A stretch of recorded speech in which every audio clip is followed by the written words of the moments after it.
Hi everyone, and welcome back again. Mindful Bites, quick professional learning for very busy people, counsellors, those who work in mental health, teachers, support officers. I know that we often find it really hard to commit to long-winded professional learning opportunities. We'd love to, but I know that that's often a really difficult thing. Thank you again for tuning in. The idea is of these seminars is bite-size opportunities essentially for the sharing of information, and it's practical stuff that we can take and run with. Alrighty. So today, introduction to mental health first aid. Now, please note this is not a certified mental health first aid course. To do that, you need to I think it's the 12 hours, so it's across 2 days. I have done that myself, and it's a really, really worthwhile course. I have provided the link in the slideshow for you if you are interested in pursuing the mental health first aid certified course. Alrighty, but today it's a little bit of a snapshot, an introduction to the acronym that is used throughout mental health first aid, and an opportunity essentially just to get a bit of an idea of what to expect if you were to go and do the certified course. Alrighty, so let's move things along. So my name is Michael, and I am the Managing Director at Edge Counselling and Psychotherapy Adelaide, and we are currently situated in Salisbury, 55 Park Terrace at Salisbury. You can't miss us because of the great big yellow sign. We're not actually affiliated with Sunshine Kids Clinic. We do work alongside in the same building though, but we definitely can't miss it because of that great big beautiful Sunshine Kids Clinic yellow sign. Please give me a call if you have children or adolescents that might need some support, or if you as an adult might need some support as well, or you know of an adult. I do counselling work and psychotherapy work right across the lifespan. Okay, so whilst I work a lot with children and teenagers, and I see lots of adults as well. Okay, so yeah, let's get things moving along. Again, the learning intention today is to learn and apply a mental health first aid acronym, and I will introduce that acronym to you shortly. Again, trigger warning, I understand that any content to do with mental health, any conversations around mental health, mental illness, can be triggering for some people. It can be a really challenging topic. So please take care. Self-care is really important. If things feel a bit overwhelming, please look after yourself. Seek support by those closest to you, friends, family, and then of course, if you need to seek professional support, please reach out to various mental health agencies. I will provide at the end of this slideshow, I'll provide a range of services, okay, that are referral services that you can perhaps investigate if there are children or young people that that might benefit as well. Alrighty. Okay, let's move things along. So I don't want to provide you with tons and tons and tons of theoretical research and things like that, but I do need to just give a little bit of preface this seminar with a little bit of research. 2023, this national survey was done. I have the reference on the next page. A national survey from Australia's peak psychology body has found a shocking increase in mental illness in children as young as 18 months. And as old as 18 years. 18 months, that is so, those those children are so young to be experiencing this sort of thing, compared with just 2 years ago. So if we think about that, so if the survey was done 2023, or it was reported back in 2023, the research was probably being done maybe at the peak of the COVID epidemic. There was a lot going on in the world at that stage. This October survey of more than 1,000 Australian psychologists asked them to list the presenting issues in their patients. Compared with just 2 years prior, children were grouped into the three categories: 18 months to 5 years, 6 to 12, and 13 to 18 years. All three age groups showed significant increases in mental illness and disorders across a range of symptoms. And we'll break open what those symptoms were. Okay. So the Australian Psychological Society reported an increase in presentations to psychologists in the youngest age group, so 18 months to 5 years, and the significant presentations were around separation anxiety disorder, ADHD, generalized anxiety disorder, ASD, and sleep concerns. Okay. Children aged 6 to 12 also showed a sharp rise in several mental illnesses. Again, social anxiety disorder, ADHD, peer relationship difficulties, interesting one, problematic screen use, and educational and learning concerns. Okay. The oldest age group, 13 to 18, displayed the highest increases across the most symptoms and illnesses, with depression, social anxiety disorder, general anxiety disorder, suicidality, and self-harm, okay, as well as peer relationship difficulties. Okay, now the link to that information, to that journal, is at the bottom of the slide there. Okay, so essentially we are seeing a significant increase across the age groups. Okay, I want to introduce you now to the acronym, okay? And the acronym is ALGAE, a bit like the algae that grows in the ocean, I guess, but it is spelled slightly differently. So ALGEE. All right, so the mental health first aid action plan acronym, what we do first of all is we approach. Okay, A is approach, assess, and assist. Okay, so we're meeting someone perhaps who is moving through a really challenging mental health episode. Okay, or it might not be a mental health episode. It might just be that that person is feeling pretty vulnerable at that point in time. We can still apply the same acronym. Okay, so we approach, we assess, we assist, we listen non-judgmentally. And remember, it's listening. Okay, sometimes we feel we need to rush in and do all the talking. That can be that can be really difficult because we want to help, we want to fix, but our acronym asks us here to listen. Okay, non-judgmentally. Now that's a significant thing to be really deeply listened to without judgment. Right? Giving support and information, encouraging appropriate professional help, okay, and encouraging other support. So yes, someone can reach out for professional support, but what other supports are available to them?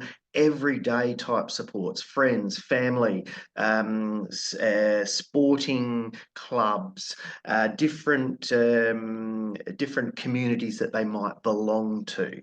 Okay, so we're encouraging, reminding people of those other supports. So now what we'll do is we're going to move into what this might look like in practice. Okay, by the way, I provided the link there for you for the, if you follow that link, it will take you to the certified training. Okay, really good organisation.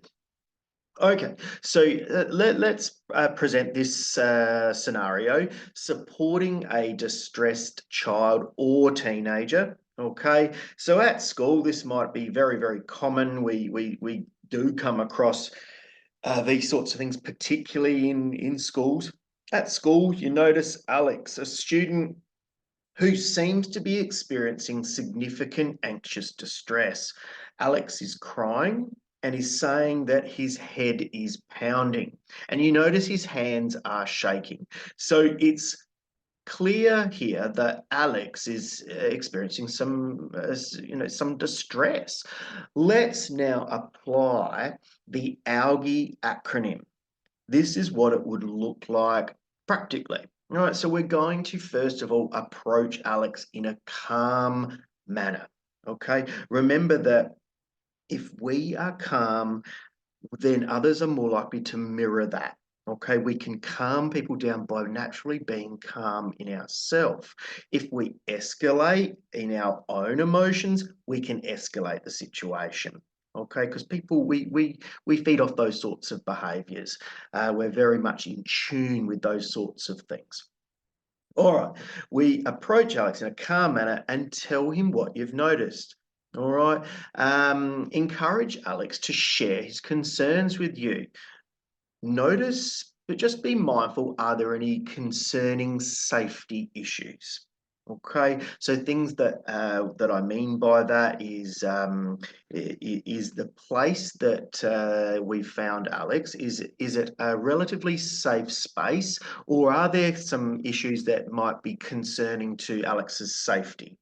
Okay, so yeah, for example, are there, is he is he sitting in the hot sun? Okay, that's a safety issue. Let's, maybe encourage Alex to move into the shade. Is there anything that Alex could use to hurt others or himself? Okay, I don't know, a range of things. We're looking for those sorts of things, but let's now move on to L, which is the listening. Express your concern and let Alex know that you're there to listen and help.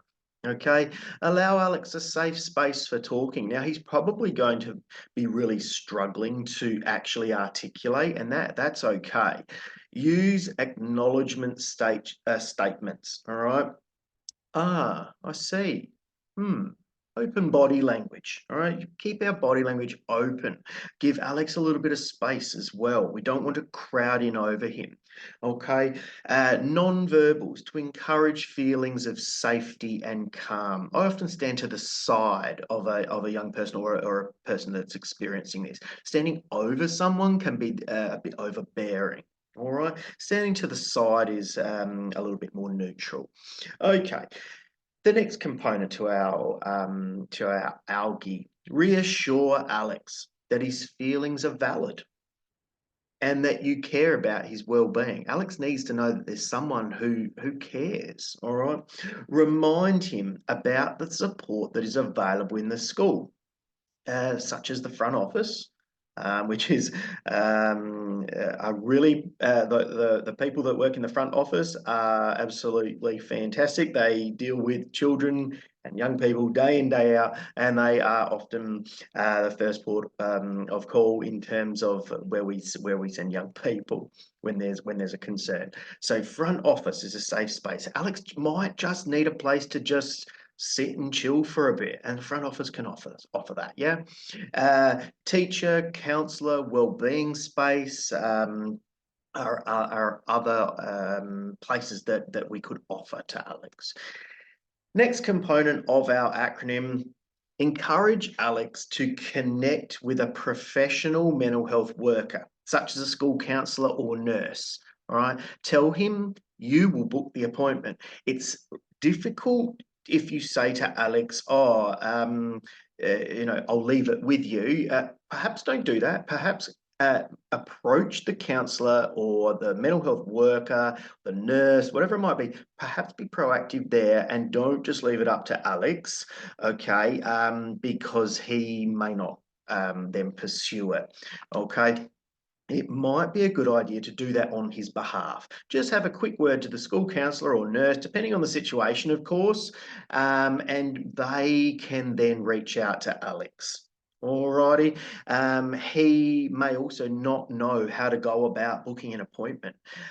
Also, don't sort of jump in and go, right, we're going to link you up with a professional mental health worker. That's going to overwhelm Alex. Okay, give him a little bit of say in things as well. Okay, so at that stage of algae, the E stage, we are giving Alex some options here, and we're saying that we're willing to support him with making a booking. Okay, the next one is of the acronym is encourage Alex to access other support such as a wellbeing coordinator. He may not necessarily need a counsellor or a nurse or a psychologist. He may just need someone to just reassure him that things will be okay, and someone to just have a bit of a yarn to. Alrighty, wellbeing coordinator, remind him of other support such as Kids Helpline, okay, and the fact that they offer online chats. That's really a positive, particularly for teenagers who are constantly on their phones and things like that, and they're very much in tune with the digital world. An online chat, Kids Helpline, there's a teenagers section. They can log in and have an online chat with a professional counsellor. Okay, so Kids Helpline, encouraging to connect with his teachers, friends, family. Okay, please remember to document and report the incident. Okay, and just report it to the appropriate school leader. Alrighty, just so that it's documented, so that someone can follow up again with this child. Yeah, it's important, perhaps as well, that the school leader perhaps touches base with the parents. Okay, depending, of course, on the situation, but I would always just keep the family in the loop about what's happened. Alrighty. Okay, let's move along. So if we wanted to make it a little more casual, right? Let's have a look how it might look. So, hey mate, hey Alex, I noticed that you're feeling upset, or that you're crying at the moment. I'm a little concerned about you. How are you feeling? Are things okay, Alex? What's been happening for you? Can we chat? Those, keep it really casual. Okay. Hey, Alex, I'm wondering if we maybe check out if the counsellor's available, or the wellbeing director, whoever it might be. All right, keep it really super casual. Teenagers, and we don't want to overwhelm them so that they, so that it freaks them out. All right. Hey, Alex, are there any other people that could help you feel better? All right. And remember, mate, come and have a chat with me if you need more help. All right. Keep it super cash. All right. So here we go. Here's a mock scenario if you wanted to have a go for yourself using the algae acronym. All right. So one day you're at school, you notice a female student, Emily, who appears to be struggling with emotional distress. She is crying, and some friends are gathered around her trying to console her. Okay, you decide to apply the algae approach to provide initial support and assistance. All right, now super important here to realize and to recognize we are not offering counseling support. Okay, we're not offering therapy. When we are doing mental health first aid, please note we're not offering therapy. Okay, you do not need to be a trained counselor or therapist, psychologist or nurse or mental health worker to be able to do mental health first aid. Okay, we are essentially the first line of defense, if you like, or the first person on the scene. Okay, we're not expected to be a therapist. Okay, move through the algae acronym. Okay, remember, keep things casual, seek out the necessary supports as part of the algae. All right, seek out those professional supports. You don't have to be the counsellor or the mental health professional. All right. In fact, err on the side of caution there. Please don't try to be that, okay? Because we want to leave that work up to the people that are trained in that work. Alrighty. Okay, so what I would really super recommend you do is go back over this mock scenario, yeah? So we've got Emily, female student, she's struggling with emotional distress, she's crying. Some friends are gathered around her. It's a very common scene sometimes in particularly high schools, okay? But it can certainly happen in primary schools as well. The kids trying to console her. You as the adult, first on the scene, are going to offer the mental health support, okay? The mental health first aid, okay? You're the first responder here. I'm wondering how you would go about this one. Alrighty. What I encourage you to do is sit down now with algae, with the the acronym in front of you with the mock scenario and jot it down on a bit of paper how you might approach this one. Okay, have a look, go back through the video and work out, okay, well, how might I address this? All right. Okay. Bit of a summary now. So the mental health first aid action plan, we're going to look for warning signs. It's a really nice, easy explanation here. Look for warning signs. Ask how the person is, okay? Listen, please. Please listen, okay? More listening, less talking. Okay, help them connect with an adult. Help them connect with people that are trained in the field. Right, you don't have to be the therapist. Okay, your job is not to be the therapist. Okay, and your friendship is super important. And please follow up with the young person as well. Okay, follow up. Maybe the next day. Hey, buddy, how you doing? Just checking in. All right. Again, algae. Approach, assess, assist.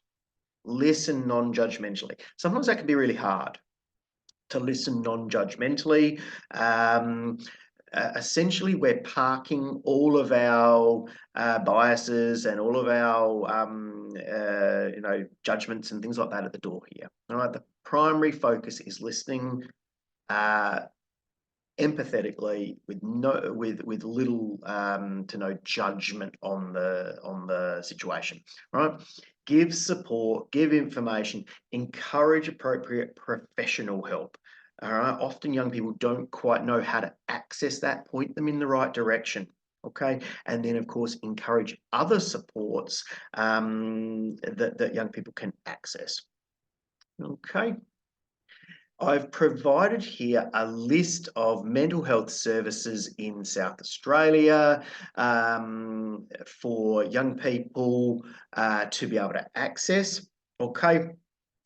Please note your first port of call is your general practitioner. If there's a significant concern, if there is a safety risk, okay, if you don't know where to direct someone, then direct them to their GP.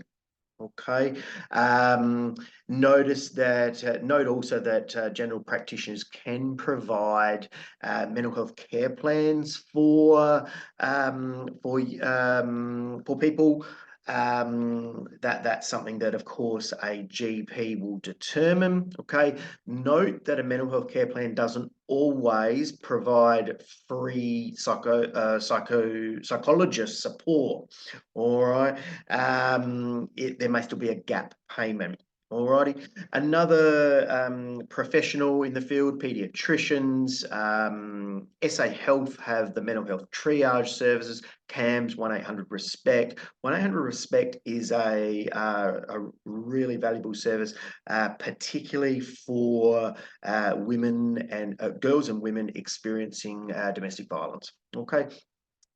Aboriginal and Torres Strait Islander children can access the Deadly Kids SA program. All right, Deadly Kids SA, I think from memory that is SA Health that coordinate that. All right, psychologists, Kids Helpline, Headspace, NACES is a great organisation. MISA is great for children or young people from a range of different ethnicities and cultural backgrounds. Okay, so it's Multicultural Youth of South Australia. Open Arms Kookaburra Kids, that is a defence program. So kids that have parents that are involved in the services. Okay, Women's and Children's Hospital for young people older, that 17 and older. There is the Urgent Mental Health Care Centre in Adelaide. Okay, a fantastic resource for young people that require immediate support. Rainbow Network for LGBTIQ plus communities. Okay, and please don't forget that we do a lot of work at Edge Counselling and Psychotherapy Adelaide. We do a lot of work with young people, children and adolescents. All right. And yeah, we do a lot of great work there. Okay. If there's any questions, please again give me an email, flick it through, ask me questions if you have. Thank you so much for tuning in again. If you totally enjoyed the seminar, or at least enjoyed it, or got something from it, please subscribe, give us a thanks, give us a thumbs up, give us a like. Yeah, whatever sort of YouTube offers. If you enjoyed it, please do that. If you didn't enjoy it, or you felt that it wasn't quite what you wanted, then just keep scrolling. Thank you very much. Again, I've attached the certificate. I've given you a 30-minute CPD. The only reason I've done that is because I know this probably didn't go for 30 minutes, but I am aware that some other courses might have gone over, this one might have gone under, so it sort of all comes out in the wash, yeah? Alrighty, yeah, you can, if your governing body needs a certificate of attendance, that's there for you as well. Fill in your name and the name of the course. All right, and away you go. Alrighty, so thanks everyone, and we'll see you at the next seminar.